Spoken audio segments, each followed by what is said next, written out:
दोस्तों आपका स्वागत है मेरे YouTube चैनल पर।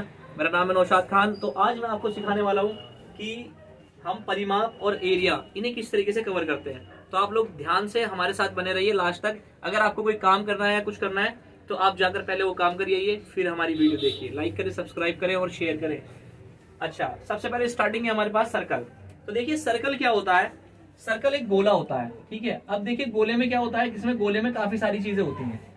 एक गोला हमें दिखाई दे रहा है, ये सिर्फ एक गोला है। इसका सरफेस किस तरीके से होता है और इसे हम किस तरीके से समझ सकते हैं। तो गोले में एक केंद्र बिंदु होता है, गोले में एक केंद्र बिंदु होता है और एक केंद्र बिंदु, इसे हम हिंदी में वृत्त कहते हैं। अगर कोई एक केंद्र बिंदु से कोई भी एक रेखा जा रही होती है तो उस रेखा को, यानी केंद्र बिंदु से वो कहीं पर भी जा रही हो, या तो यहां जाए या फिर ऐसे जाए या यहां से केंद्र बिंदु से यहां जाए, तो उसके जाने को सिर्फ आधी जाए, पूरी न जाए। अगर आधी जाती है तो उसे हम बोलते हैं त्रिज्या। बोलो बच्चों, क्या बोलते हैं? त्रिज्या। त्रिज्या हम इस तरीके से लिखते हैं और इंग्लिश में इसे बोलते हैं हम रेडियस। तो हमें दोनों में मालूम होना चाहिए हम इन्हें क्या बोलते हैं, ठीक है। तो अगर हमारी केंद्र बिंदु से कोई रेखा जाती है तो उसे हम त्रिज्या कहते हैं। अगर केंद्र बिंदु से कोई एक रेखा गुजरती भी जाती है, होती भी, चाहे वो ऐसे जाए या ऐसे जाए, या ऐसे समझ लो जैसे घड़ी में 6 बजते हैं तो पूरी एक लाइन बन जाती है। अगर मान लो 3:45 बजते हैं, 3:45 होते हैं, तो एक रेखा हमें ऐसे दिखाई देती है, तो इसका मतलब वो होता है व्यास। उसे हम व्यास कहते हैं। मतलब कोई भी एक रेखा, चाहे वो इस तरीके से जाए या ऐसे जाए, तो उसे हम व्यास कहते हैं। आधा वा, या पे अगंडा या और स, क्या बन गया? व्यास जी। इसे हम डायोमीटर कहते हैं। क्या बोलते हैं इसे? डायोमीटर बोलते हैं। अच्छा, अगला है हमारा, अगला जो हम समझने वाले हैं, हमने 2 चीजें समझ ली। अगला है हमारा जीवा। एक लाइन, कोई भी लाइन कहीं से भी गुजरे, बस वो केंद्र बिंदु से टच ना हो, उसे हम बोलते हैं जीवा। क्या बोलते हैं? जीवा। और इसे हम इंग्लिश में बोलते हैं कॉर्ड। इसे हम इंग्लिश में बोलते हैं कॉर्ड, ठीक है। तो ये हमारे समझ में आया। इसका परिमाप कैसे निकालते हैं, 2πr फॉर्मूला वगैरह, ये सारी चीजें हम आपको अगली वीडियो में, वीडियो 2 में समझाएंगे। बाकी अभी हम आपको एक तरीके से ट्रेलर टाइप का समझा रहे हैं, ताकि अगर से आपके बेसिक समझ में आ गया तो आप आगे वीडियो हमारी बहुत अच्छे से समझ लेंगे। उसके बाद आता है हमारा स्क्वायर। स्क्वायर जो होता है, इसकी चारों भुजाएं बराबर होती हैं, बिल्कुल बिल्कुल बराबर होती हैं। अगर मान लीजिए ये x है ना, तो ये भी x होगा, ये भी x होगा, ये भी x होगा। अगर ये 2 है तो ये वाली लाइन भी 2 होगी, 2 सेंटीमीटर होगी। दूसरी वाली भी 2 सेंटीमीटर होगी, तीसरी वाली भी क्या होगी? 2 सेंटीमीटर होगी। तो वो स्क्वायर बन जाएगा, राइट।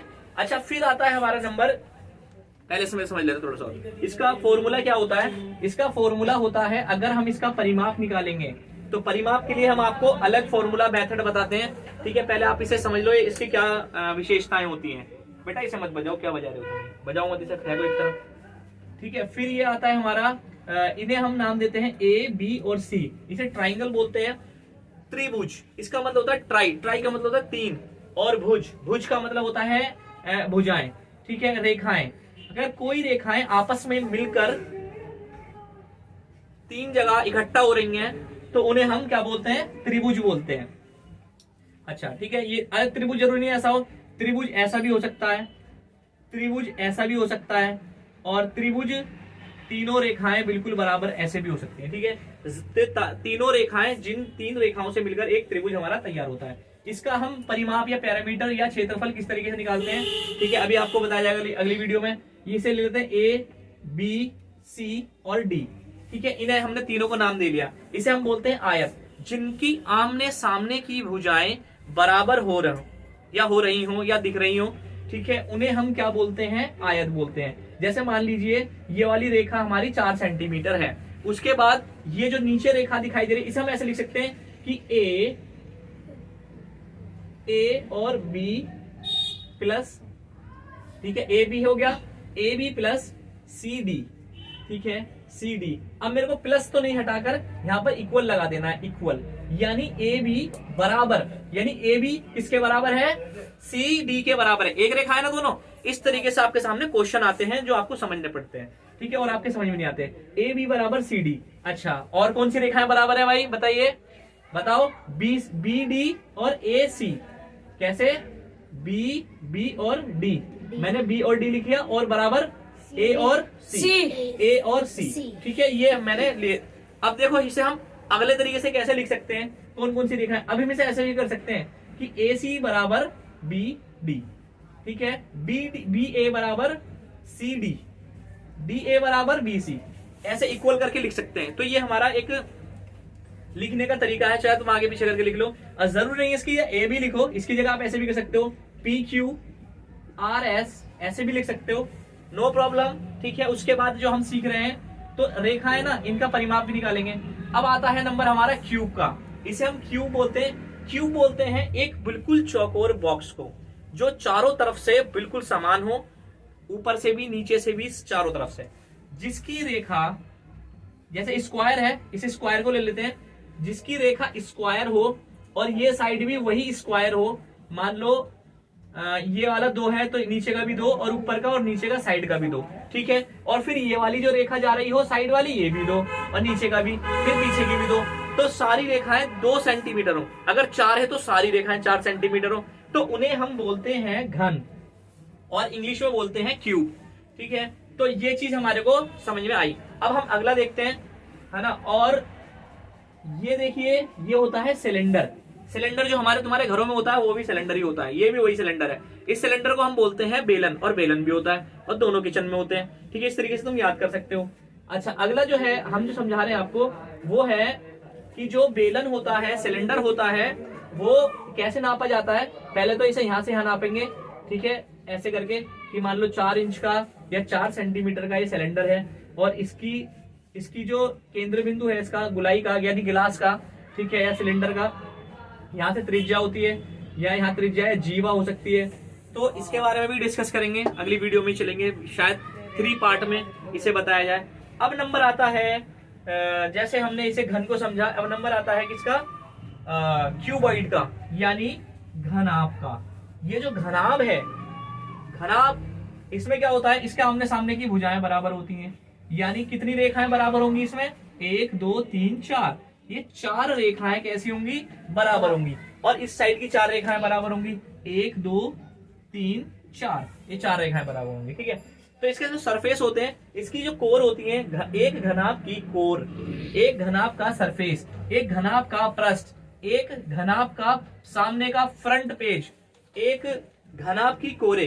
तो सबसे पहले हम घनाभ के पृष्ठ के बारे में पढ़ते हैं, यानी सामने हमें पेज लगाना है, ठीक है, चारों तरफ हमें पेज चिपकाना है। तो इसे हम चारों तरफ के सरफेस को 6 बोलते हैं। 6 कैसे आते हैं, 1, पीछे का 2, साइड 3 4 और 5 6, तो हमारे 6 सरफेस होते हैं इसके, ठीक है। उसके बाद हम कोर की बात करते हैं। इसकी कोरें कितनी होती है, जैसे एक कोर ये रही, 2 3 4 5 6, तो इसमें हमारी 12 कोरें होती है, 12 12, ठीक है। तो अब ऐसे भी कर सकते हो तुम इसे, जैसे मानो हमने यहाँ से यहाँ हाइट ली, ठीक है, ये 4 सेंटीमीटर ले लिए, 12 सेंटीमीटर ले ली, ठीक है। तो हमें किस तरीके से इसे निकालना है, इसके सारे फॉर्मूले सब कुछ। तो अभी हम स्टार्टिंग करते हैं बिल्कुल स्टार्ट से। तो यहाँ से परिमाप और पैरामीटर के बारे में बताया जाएगा। पहले हम आपको बताएंगे परिमाप निकालने के बारे में, ठीक है, फिर उसके बारे में आगे हम चलेंगे, ठीक है। अगर हमारे पास, सबसे पहले एक आसान तरीके से ले लेते हैं कि परिमाप हम कैसे निकाल सकते हैं। हमारे पास एक है हमारे पास स्क्वायर यानी वर्ग, इसका हमें परिमाप निकालना है। इसका परिमाप निकालना बहुत ही आसान है। अगर हमारे पास यहाँ पर 10 है तो यहाँ पर भी क्या होगा, 10 होगा, ऊपर भी 10 नीचे भी 10, ठीक है। तो या तो तुम इसे ऐसे कर सकते हो कि 10 लिखकर इस पर 4 लगा दो कि 10 4 बार है, या इसे ऐसे कर दो 4 बनाओ, है ना, 4 और ये कितनी बार है, 10 बार है। 4 कितनी बार है, 10 बार है, ठीक है। 10 4 बार है, सॉरी, ठीक है। इसके बाद क्या करना है तुम्हें, एक तरीका इसका और है, वो है 10 लगाया, ठीक है, 10 लगाया, और 10 के बाद 10 को 2 से गुणा करो, 10 दूनी 20, ठीक है। अब 10 दूनी 20 हो गए ना आमने सामने, तो ये इसका क्षेत्रफल निकल के आ जाएगा। मगर हमें क्षेत्रफल नहीं, हमें परिमाप निकालना है। 2 गुणा लंबाई और प्लस चौड़ाई। तो देखिए हम इंग्लिश में इसे लेंथ बोलते हैं, और लेंथ है हमारी ये इसका फॉर्मूला है, ठीक है। ये रही लेंथ, इसे हम बोलेंगे एल, इसे हम एल बोलेंगे, और एल ये वाला नहीं, इसे एल ऐसे लिखते हैं, इसका मतलब होता है लेंथ। और ये होती है यहाँ से ब्रेथ, इसका मतलब होता है चौड़ाई, ठीक है। ब्रेथ लंबाई, ब्रेथ चौड़ाई, और हाइट लंबाई, हाइट भी बोल सकते हैं। ठीक है, तो देखो ये जो है हमारा 2 का तो 2 नीचे आ जाएगा। इन दोनों को क्या करना है, प्लस करना है। लंबाई को और चौड़ाई को प्लस कर दो। ठीक है, लंबाई और चौड़ाई कितनी है भाई बताओ? 10 है ना, तो यहाँ पर भी 10, तो कितना हो गया? 20 हो गया ना। और जब भी ब्रैकेट हटता है वो अपनी जगह क्या छोड़ता है? गुणा छोड़ता है अपनी जगह। तो यहाँ गुणा आ गया। अब यहाँ से लगाओ इसे, 2 दूनी 4 और 0 का 0, कितना आ गया? 40। ठीक है, ये 40 आंसर आ गया। 40 इसका परिमाप लिखो तुम, परिमाप। ठीक है, तुम मत लिखो, मैं यहाँ बता रहा हूँ फिलहाल। मैं एक इजी मेथड बता दूं परिमाप निकालने का, सबसे आसान, एक बार में निकाल दोगे। बाकी ये फॉर्मूला चलेगा, तुम्हारे स्कूल में आएगा, तुम्हें समझना पड़ेगा ऐसे पैरामीटर के बारे में। एक फॉर्मूला सबसे आसान वो ये है कि 10, 20, 30 और 40। अब यहाँ लिख दो 40 इसका परिमाप है। अंडरस्टैंड? एक बार में आ गया ना, कठिन है कोई? फॉर्मूला भी मत लगाओ, 40 आ गया। अरे सारी जितनी भी रेखा है सबको जोड़ दो। जोड़ना कोई कठिन है? जोड़ तो सबको आता है। ऐसे करके लिख दो 1 2 3 4, 1 2 3 4, 10 20 30 40, आगे 40। समझ आ गया? ये रेखाएं अगर देखो, स्क्वायर में यही फायदा होता है, स्क्वायर में यही फायदा होता है। वर्ग में क्या फायदा होता है कि अगर 10 यहाँ है तो 10 यहाँ, 10 चारों तरफ 10 होगा। समझ में आया? एक इसी और बताता हूँ, छठी क्लास में ये पेपर में आ सकता है, हो सकता है पेपर में आ जाए। एक तरीका ये और है जो उसमें दे रखा है, हमारी बुक में दे रखा है, 6ठी 7वीं क्लास में, है ना। हमें लाइनें दे रखी हैं, हमें ऐसे करके लाइनें दे रखी हैं, 1 2 3 4 5 6 7 8 9 10।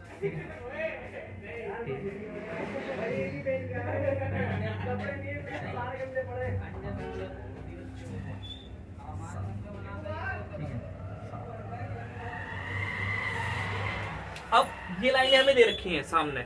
अब पूछा क्या जाता है क्वेश्चन में, एक ऐसे करके अमीबा टाइप बना दिया, ऐसे करके अमीबा टाइप बना दिया, ऐसे करके। अब पता है क्या, हमने चौरस का तो क्षेत्रफल निकाल लिया। कोई भी चौरस चीज दी, मान लो मैंने चौरस चीज ऐसे ही बनाता हूं, यहाँ से ये दे दिया। अब हमने इसमें स्केल डाला और इसे नाप लिया, मान लो ये 3 है, ये 4 है, ठीक है। और इससे हमसे पूछा इसका परिमाप बताओ। इसका परिमाप तुमने कैसे करके निकाला? देखो ये तो इसके सामने, ये कितना है? 4, समझ लो इसे। ये 3 है तो ये कितना है? 3। ठीक है, मतलब आमने सामने की भुजाएं बराबर है। ठीक है, तो क्या हो गया? 4 और 4 8 हो गया, 3 और 3 6 हो गया। तो हमने निकाल लिया। ठीक है, कितना बन गया? 14। इसका हमने 14 परिमाप यहाँ पर लिख दिया। आंसर क्लियर हो गया। ठीक है, मगर अगर मैंने कोई ऐसी चीज दे दी, मान लो मैंने तुम्हें पत्ता है, मैंने तुम्हें एक पत्ता दे दिया बनाने के लिए, और मैंने कहा इसका परिमाप निकालो, कैसे निकालोगे? कठिन है ना निकालना इसका तो निकाल लिया, मगर ऐसी चीजों का कैसे निकालोगे? जैसे मान लो तुम्हें कुछ और दे दिया बनाने के लिए, या कुछ भी टेढ़ा मेढ़ा, ठीक है, कुछ भी, या फूल दे दिया बनाने के लिए, कैसे निकालोगे इनका परिमाप? नहीं निकाल पाओगे ना। तो उनके लिए ना ऐसा इसी मेथड निकाल रखा है, और कितना आसान है, चलो समझते हैं। 1 2 3 4 5 6, कितने कॉलम है? 6 कॉलम है मोहम्मद रजा। तो अब देखिए क्या है, 6 खाने हैं ना, ये 6 कॉलम है। अब यहां से नापते जरा, 1 2 3 4 5 6 7 8 9 और 10 कॉलम ही हो गए। ठीक है, अब हमें क्या करना है, हमें इन कॉलमों को घिरी हुई संख्या देखनी है कितनी है, और ओपन संख्या देखनी कितनी है। ये मैं क्षेत्रफल का बता रहा हूँ अब कि इनका क्षेत्रफल हम किस तरीके से निकाल सकते हैं। ठीक है, ये तो तुम्हारा, इसका तो निकाल लोगे तुम, चारों तरफ की रेखाएं इनके अंदर, इसका क्षेत्रफल कैसे निकालोगे? तो देखो ये वाला कॉलम देखो, कितने कॉलम घिरे हुए? 1 2 3 4 5 6 7 8 9 और 10 11 12 13 14 और 15 कॉलम घिरे हुए है ना। तो हमें क्या करना है, इसकी ये वाली रेखा लेनी है, 1 2 और 3 यहां से लेना है। और ऐसे में देखो कितने कॉलम गिरे हुए, 1 2 3 4 और 5 ऐसे ले लिया हमने। ठीक है, तो कितना हो गया है? 5 1 2 3 4 लाइनें है ना, तो तुम यहाँ 4 लिख लो बड़ा बड़ा। ठीक है, यहाँ देखो ऐसे चौड़ाई में कितनी लाइनें गिर रही हैं? 1 2 3 4 और 5। तो 4 की गुणा कर दी हमने 5 से, मतलब यहाँ ऐसे में 5 गिर रही है, और ऐसे में कितनी गिर रही है? 4। तो 4 पंजे कितना हो गया? 20। इसका क्षेत्रफल 20 है, इसका क्षेत्रफल 20 है। मुझे ये बताओ, ये चीज समझ में आई? समझ में आई? इजी है ना? आपने 3 काटा। 3 मैंने ये ऊपर वाला नहीं जोड़ा था कॉलम। अब मान लो ऐसे भी तुम्हारा एक पत्ता बना हुआ है, मान लो ये रहा, ये पत्ता बना हुआ है। अब ये पत्ता देखो कैसे, कितने में, 1 2 3 4 5 लाइनों में पत्ता है। और ऐसे में गिन लिया, ऐसे में गिन लो, 1 2 3 4 5, 5 25। इसका वर्ग कितना हो जाएगा? वर्ग कह रहा हूं, क्षेत्रफल कितना हो जाएगा? 25। क्षेत्रफल समझ में आया कैसे निकालते हैं? क्षेत्रफल निकालने का एक तरीका और भी है, वो एक बहुत बढ़िया तरीका है क्षेत्रफल निकालने का। पहले तो परिमाप ही हमने समझ लिया, अब परिमाप निकालते हैं।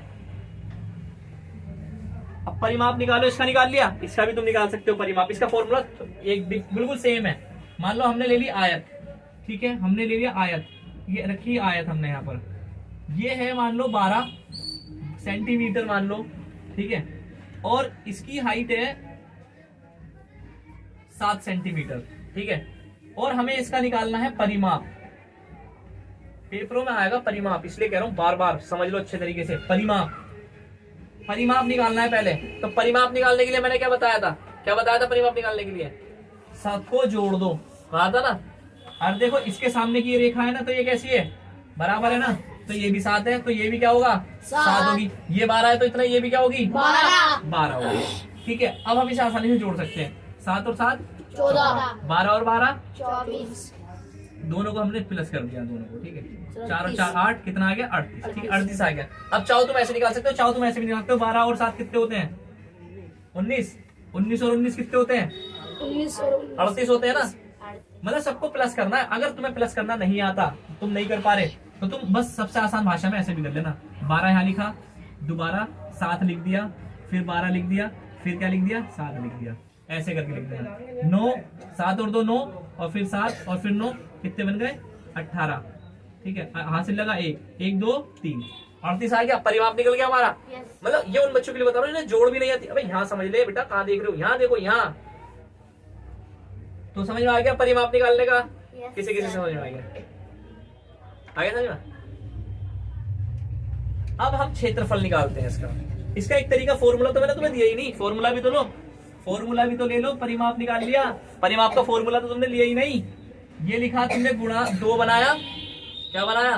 2 गुणा ब्रैकेट लंबाई प्लस ब्रेथ, ठीक है। लंबाई ले लो, लंबाई कितनी है? 7, प्लस करा ब्रेथ कितनी है? 12 सेंटीमीटर। इन दोनों को प्लस कर लो, कितना बन गया? कितना बन गया? 12 और 7 19, ठीक है। तो इसे यहाँ गुणा करा और यहाँ 2 लगाया, पहले इन्हें प्लस कर लिया, ये बन गया 19, गुणा का चिन्ह नीचे लगाया, ये बन गया 2, 19 दूनी 38। फॉर्मूला के हिसाब से हमारा परिमाप 38 आ गया। अब मुझे बताओ पैरामीटर 38 आ गया, ठीक है। अब मुझे बताओ किसके समझ में नहीं आ रहा? पैरामीटर आ गया पैरामीटर। अब कभी भी आएगा ना तो पैरामीटर तुम ना कभी भूलोगे नहीं, ठीक है। अब यहाँ से निकालते हैं, अब इसे निकालते हैं क्षेत्रफल, इसी का क्षेत्रफल निकालते हैं। एक तरीका वो बताया था क्षेत्रफल निकालने का, बताया था ना? Yes sir. समझ में आया? तो लाइन वाला। अब देखो ये दूसरा तरीका, फॉर्मूला क्या होता है इसका फॉर्मूला सबसे आसान लगता है मुझे, लंबाई गुणा चौड़ाई, बस लंबाई गुणा चौड़ाई, इसके अलावा कुछ नहीं, बस यही फॉर्मूला है। क्षेत्रफल निकाल लोगे, समझ गए? समझे कैसे? 7 ले लिया, 7 उठा लिया, लंबाई भाई 7 है, गुणा का चिन्ह बनाया, ब्रेथ कितनी है यानी चौड़ाई कितनी है? 12 सकते 84, यानी 12 7 84। इरशाद समझ में आ रहा है? तो ये आसान है ना, कर लोगे इसे। यहाँ इसके आगे तुम लिख दो या तो क्षेत्रफल या तो एरिया, ठीक है, दोनों ही इसका मतलब होता है। आसान है। चलो अब आगे बढ़ते हैं, इसे मिटा दूं? Yes sir. अब नंबर आता है ट्राइंगल का। ट्राइंगल का परिमाप कैसे निकालोगे? इसका जो क्षेत्रफल है, इसके फॉर्मूले थोड़े से अलग होंगे, ठीक है। इसमें ज्यादा मतलब वो नहीं है, आसानी से निकाल सकते हो, बस तुम्हें परिमाप निकालना है इसका, ठीक है। तो A B C, ठीक है। यहां दे रखा है 4, एक ये वाला होता है 4 और 4। इसमें क्या करोगे? 4 एकम 4, 4 दूनी 8, 4 तिया 12, बस 12 लिख दिया, ठीक है। और एक जो दूसरा बता रहा हूं, यहां पर तो दे रखा है 3 4 और 5, इनका भी प्लस करना है तुम्हें। 4 और 3 7, 7 और 5 12। ठीक है, अब संख्या फिर चेंज कर दो। 10 5 8 कितना हो गया?